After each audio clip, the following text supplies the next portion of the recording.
नमस्कार, मैं हूं प्रभाकर और आप देख रहे हैं स्वतंत्र बिहार न्यूज़ जन जन की आवाज़। अभी हम हैं मुजफ्फरपुर ज़िला के साहिबगंज थाना, जहां पे बैरिया गांव में एक ही परिवार के दो सहोदर भाइयों को गोली मारकर निर्मम हत्या कर दी गई। मौके पर मौजूद स्थानीय विधायक राजू सिंह राजू जी ने शोक व्यक्त करते हुए पीड़ित परिवार को ढाढ़स बधाया।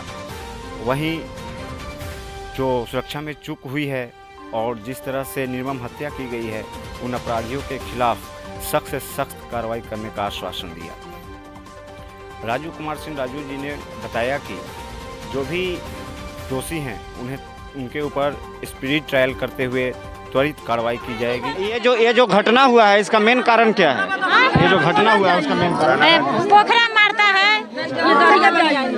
पोखरा मारता है, पोखरा सारा मरा। अब ये पोखरा मरा है, बिना पर मरा गया है।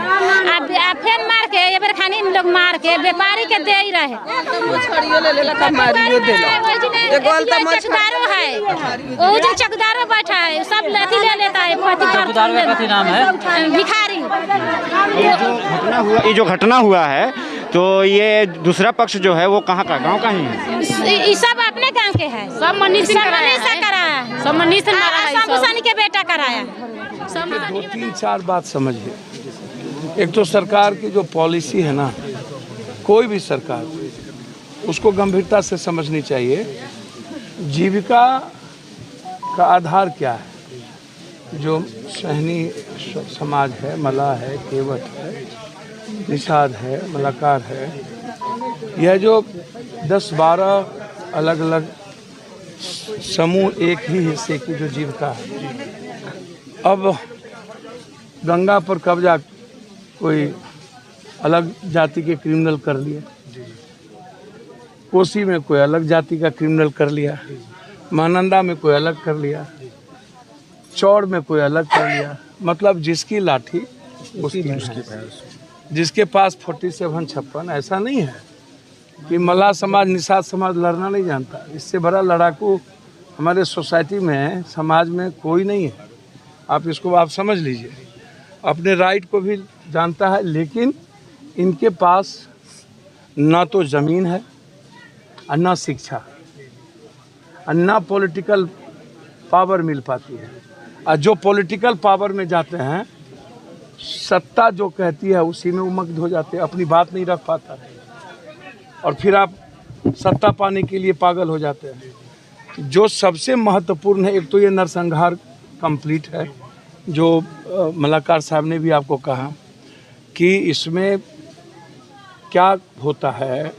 अब पहले से इनकी रजिस्ट्री है वो जगह, इन्होंने 65 केस नंबर पहले ही उन्होंने थाना प्रभारी को इन्होंने 65-22 इन्होंने सना दिया, केस किया कि घटना बड़ी हो सकती है। लगातार हमसे रंगदारी मांगा जाता है, फायरिंग ज़बरदस्ती किया जाता है, दहशत का माहौल बनाया जाता है और हम लोग जीने के लायक नहीं हैं।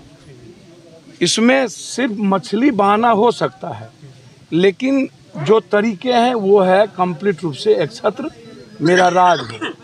कोई बोलने की हिम्मत ना कर सके इस घटना के बाद, क्योंकि जिस तरीके से ये पैक्स अध्यक्ष बने और फिर जिस तरीके से इस इलाके में सामाजिक आधार पर, आर्थिक आधार से ये बढ़ रहे थे उस समाज में, तो उनको लगा कि कल कोई ऐसी बड़ी आवाज़ ना उठ जाए ताकि हम लोग के लिए खतरा हो जाए।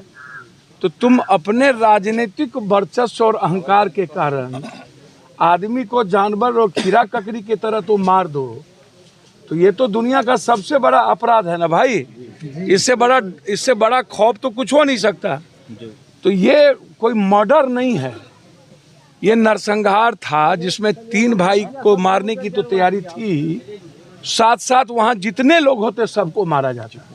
वो तो लगभग जितने मछुआरे बाहर से आए या जो लेने आए वो वहाँ से बाहर भागे। जब देखा दूर से फायरिंग, तो अब इन लोगों को लगा लोकल में कि जान तो नहीं मार देगा, हम इसी गांव के हैं। इन लोगों को क्या लगा कि नहीं आज मार ही देगा। तो जिस तरीके से रियल छर्रे के साथ जो 12-15 गोलियां लगी, वो तो 2 भाई मरा और लोगों के हाथ में गोली, किसी की गोली लगी हुई है, एक भाई सीरियस है वहाँ पर। तो आप इसको समझिए कि इसमें मनीष या लोकेश या राजू अर्जुन या शंभू सहनी या सुरेश सहनी, जो लोग लोकेश का काम किया, चाहे वो सुरेश है, रामचंद्र हो, शिवाकार शाह हो, जो लोग हो, इसमें कहीं पे निगाहें कहीं पे निशाना।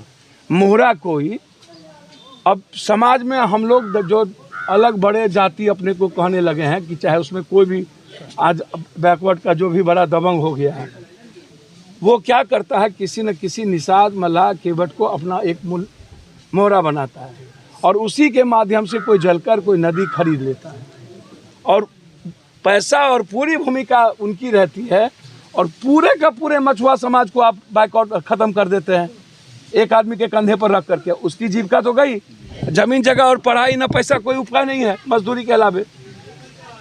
तो हालात बहुत बुरे हैं और इसमें 5 आदमी नहीं है, अनुसंधान बड़े की ज़रूरत है कि बाहर से कौन कौन लोग थे और यहाँ कौन कौन लोग हैं और इसमें थाना प्रभारी की क्या भूमिका है। मगर सर एक चीज़ है, सर सुनिए ना, थाना प्रभारी को केस हुआ, यदि वो केस दर्ज करके उस वक्त गिरफ्तारी किए होते और एक्शन ले लिए होते तो इतनी बड़ी घटना नहीं घटती। तो इतने बड़े 3 नरसंहार में उन पर भी 302 का मुकदमा लगना चाहिए। आप सस्पेंड कर दीजिए, हटा दीजिए, जान तो चली गई ना भाई। तो सस्पेंड करने के बाद क्या जान लौट सकता है दोनों भाई का? नहीं लौट सकता है। तो यदि जान नहीं लौटेगा तो जो कंप्लीट है, जो इस घटना को करने में वाक ओवर दिया है या थाना प्रभारी को पैसा मिला करके तब जाकर के ये घटना घटी है, तो आप पूरी इंक्वायरी करिए, थाना प्रभारी को डिस्चार्ज करिए, उसको भी 302 के मुकदमे में डालिए, किसकी इसमें भूमिका है उसको देखिए। और ये 302 का मुकदमा और मछली के चलते नहीं है, अदतन ये लगातार साजिश लंबी चल रही थी और लंबे समय से साजिश करके इतनी बड़ी घटना की गई है। तो इसीलिए इसको 3 महीने के अंदर स्पीडी ट्रायल हो, इस पूरे परिवार की सुरक्षा की व्यवस्था हो, उनके बच्चों को 20-20 लाख रुपया मिले, उनकी दूसरी जो भाई हैं उनकी पत्नी सर्विस में नहीं हो तो उसको कंप्लीट नौकरी दिया जाए और साथ साथ इनके बच्चों को पढ़ाने की पूरी गारंटी सरकार ले और अविलंब एसपीडी ट्रायल करके इसमें फांसी की सजा हो। जो सर अगर यहाँ कुछ नहीं होता है तो इस लड़ाई को आप आगे कैसे ले जाएंगे? सर लड़ाई छोड़ते हैं हम किसी को बख्शे हैं? लेकिन सर एक चीज़ है, मेरा क्वेश्चन है, कोनो माफिया को बख्शते हैं? नहीं। आपको लगता है? नहीं। आपके मुजफ्फरपुर में जितना दादा माफिया है, किसी का घर डूब जाता है, किसी का ताला लगा देता है, हम छोड़ते हैं? आपको क्या लगता है हम पागल हैं कि सुबह 7 बजे चल दिए, रात में हम आए? हमें समझ है ना कि एक दबंग आदमी को आप दीजिएगा तो पूरा समाज डरा हुआ हो जाएगा। हम समाज को डरने नहीं देंगे। 2 आदमी को ना आप जान लिए कि लाखों करोड़ों को जान ले लीजिएगा, तो आवाज भी उठाएंगे। और सरकार यदि हमें न्याय नहीं दिया तो हमको अपने लोकतांत्रिक तरीके से लड़ने की भी औकात है और मरने की भी औकात है। शहर कंप्लीट लड़ना जानता है गरीब आदमी। गरीब आदमी से लड़ने की हिम्मत अमीरों के घर में नहीं हो सकती, लेकिन गरीब आदमी समाज में कभी भी जबरदस्ती कोई लड़ाई नहीं लड़ता है, वो दबंगी नहीं दिखाता है। ये कहर सदियों से है और ये किसी जाति धर्म की का सवाल नहीं है। सभी इसमें शाह भी हैं, कुर्मी भी हैं, कुछ लोग निषाद भी मिले हुए हैं। बस मोहरा बनाया गया सबको और 2-3 क्रिमिनल के द्वारा ताकतवर दिखाने के द्वारा मोहरा बना करके उन लोगों ने साजिश रची। ये आप क्लियर समझिए। इसीलिए 7 तारीख को जो गवर्नर हाउस मार्च है उसमें यह मुद्दा भी मेरे लिए प्रमुखता होगी। सीएम साहब से भी आज बात करेंगे, लगातार एसपी साहब से मेरी बातचीत हो रही है। निश्चित रूप से लॉ एंड ऑर्डर नाम की चीज तो आप समझिए, थानेदार को जमीन और बालू और गिट्टी और शराब से फुर्सत होगा तब ना किसी की सुरक्षा करेगा। जमीन का दलाल इसी के थाने पर, बालू का दलाल इसी के थाने पर, शराब माफिया इसी के, पैसा बटोरने से इन लोगों को फुर्सत होगा तब ना किसी गरीब का न्याय करेंगे। क्या बात है। लेकिन सर बात यह है कि अपराधी ही अपराध करते हैं और अपराधी का ही बात थाने से लेकर और बड़े बड़े जनप्रतिनिधि तक सुना जाता है। कारण क्या है इसका? भैया हमको तो समझे में नहीं आता है। जनप्रतिनिधि सबको हम कुछ पूछते हैं, सब गोबर है, शुगर का गुण, ये सब नाटक नहीं करिएगा।